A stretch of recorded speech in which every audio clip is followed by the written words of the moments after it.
पूर्वी चंपारण। पूर्वी चंपारण बिहार के तिरहुत प्रमंडल में स्थित एक जिला है। 1971 में चंपारण को विभाजित कर बनाए गए पूर्वी चंपारण का मुख्यालय मोतिहारी है। चंपारण दो शब्द चंपा और अरण्य से बना है, जिसका अर्थ होता है चंपा के पेड़ों से आच्छादित जंगल। पूर्वी चंपारण के उत्तर में एक और जहां दूसरा देश नेपाल है, तो वहीं दक्षिण में मुजफ्फरपुर स्थित है। ऐसे ही इसके दूसरी ओर पूर्व में शिवहर और सीतामढ़ी तथा पश्चिम में पश्चिम चंपारण जिला है। महाकाव्य काल से लेकर आज तक चंपारण का इतिहास गौरवपूर्ण एवं महत्वपूर्ण रहा है। दुनिया के सबसे पुराने धर्म के किताब में इस जगह का उल्लेख मिलता है। पुराणों में वर्णित है कि यहाँ के राजा उत्तानपाद के पुत्र भक्त ध्रुव ने यहाँ के तपोवन नामक स्थान पर ज्ञान प्राप्ति के लिए घोर तपस्या की थी। एक और चंपारण की भूमि देवी सीता की शरण स्थली होने से पवित्र है, वहीं दूसरी ओर आधुनिक भारत के गांधी जी का चंपारण सत्याग्रह भारतीय स्वतंत्रता के इतिहास का अमूल्य पन्ना है।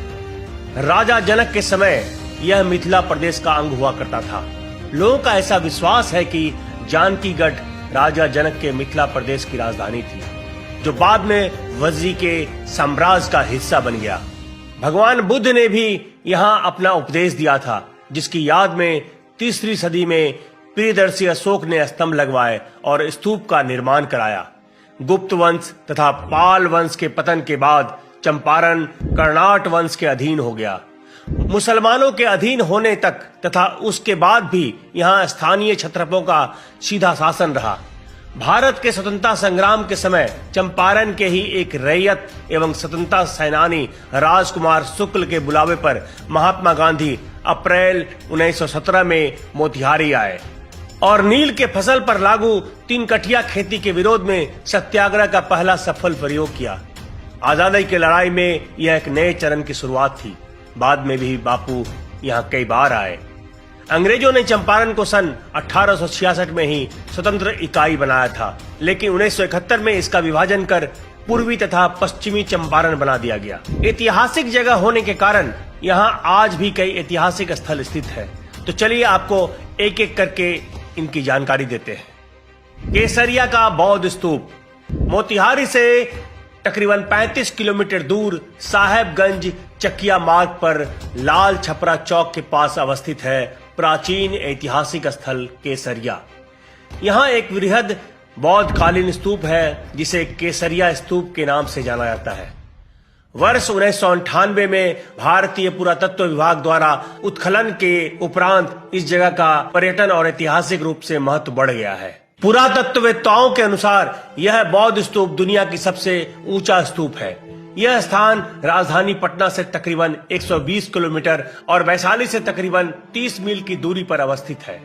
लौरिया नंदनगढ़ अरेराज अनुमंडल के लौरिया गांव में स्थित है अशोक स्तंभ, जिसकी ऊंचाई तकरीबन 36.5 फीट है। इस स्तंभ का निर्माण 249 ईसा पूर्व सम्राट अशोक के द्वारा किया गया था। इस पर प्रियदर्शी अशोक लिखा हुआ है। इस स्तंभ को स्तंभ धर्मलेख के नाम से भी जाना जाता है। सम्राट अशोक ने इसमें अपने 6 आदेशों के संबंध में लिखा है। अनुमान के अनुसार इस स्तंभ का कुल वजन 40 टन है। कहा जाता है कि इस स्तंभ के ऊपर जानवर की मूर्ति थी, जिसको कोलकाता संग्रहालय में भेज दिया गया। गांधी स्मारक मोतिहारी चंपारण की शान का प्रतीक गांधी मेमोरियल स्तंभ, जिसका शिलान्यास 10 जून 1972 को तत्कालीन राज्यपाल D.K. वरूज के द्वारा किया गया था। 18 अप्रैल 1978 को वरिष्ठ गांधीवादी विद्याकर कवि ने इस स्तंभ को राष्ट्र को समर्पित किया। इस स्तंभ का निर्माण महात्मा गांधी के चंपारण सत्याग्रह की याद में शांति निकेतन के मशहूर कलाकार नंदलाल बोस के द्वारा किया गया। चुनार पत्थर से निर्मित इस स्तंभ की लंबाई 48 फीट है। स्मारक का निर्माण ठीक उसी जगह किया गया जहां गांधी जी को 18 अप्रैल 1917 में धारा 144 का उल्लंघन करने के जुर्म में अनुमंडल पदाधिकारी की अदालत में पेश किया गया था। जॉर्ज ऑरवेल स्मारक अंग्रेजी साहित्य के महान लेखक जॉर्ज ऑरवेल का जन्म 25 जून 1903 को मोतिहारी में हुआ था।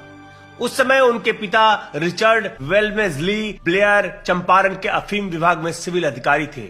उनका घर आज भी वहां उपस्थित है। विश्व कबीर शांति स्तंभ जिला मुख्यालय से तकरीबन 10 किलोमीटर पर पिपरा कोठी प्रखंड के बेलवातिया गांव में भारत का 8वां एवं बिहार का इकलौता विश्व कबीर शांति स्तंभ स्थापित है। रामगढ़वा उच्च विद्यालय तारकेश्वर नाथ तिवारी द्वारा बनाया गया हाई स्कूल पूर्वी चंपारण के रामगढ़वा में है। इस स्कूल ने ग्रामीण इलाके में शिक्षा का सूत्रपात किया। कई आईएएस, आईपीएस, डॉक्टर, अभियंता यहां से बने हैं। सोमेश्वर महादेव मंदिर मोतिहारी शहर से 28 किलोमीटर की दूरी पर दक्षिण पश्चिम अहिराज में स्थित है भगवान शिव का प्रसिद्ध मंदिर, जो सोमेश्वर शिव मंदिर के नाम से जाना जाता है। श्रावणी मेला के समय केवल चंपारण से ही नहीं बल्कि देश विदेश से हजारों की संख्या में भक्तगण भगवान शिव का जलाभिषेक करने यहाँ आते हैं। सीताकुंड मोतिहारी से तकरीबन 16 किलोमीटर दूर पीपरा रेलवे स्टेशन के पास एक पुराने किले के परिसर में सीताकुंड स्थित है। माना जाता है कि भगवान राम की पत्नी सीता ने त्रेता युग में इस कुंड में स्नान किया था। इसके किनारे भगवान सूर्य, देवी दुर्गा, हनुमान सहित कई अन्य मंदिर भी बने हुए हैं। रामनवमी के दिन यहाँ एक विशाल मेला लगता है। हजारों की संख्या में इस दिन लोग भगवान राम और सीता की पूजा अर्चना करने यहाँ आते हैं। इसके अलावा भी यहाँ कई छोटे छोटे मंदिर हैं। तिरहुत का अंग होने पर भी अलग अलग भाषा तथा भौगोलिक विशेषता के चलते चंपारण की संस्कृति वज्जिका भाषी क्षेत्रों से थोड़ा भिन्न है। जिले के सभी हिस्सों में भोजपुरी बोली जाती है, लेकिन हिंदी और उर्दू शिक्षा का माध्यम है। शहरों में अंग्रेजी माध्यम से पढ़ाने वाले स्कूल भी हैं। यद्यपि भोजपुरी संस्कृति यहाँ रची बसी है, किंतु लोगों में अपनी भाषा के लिए गौरव का अभाव है।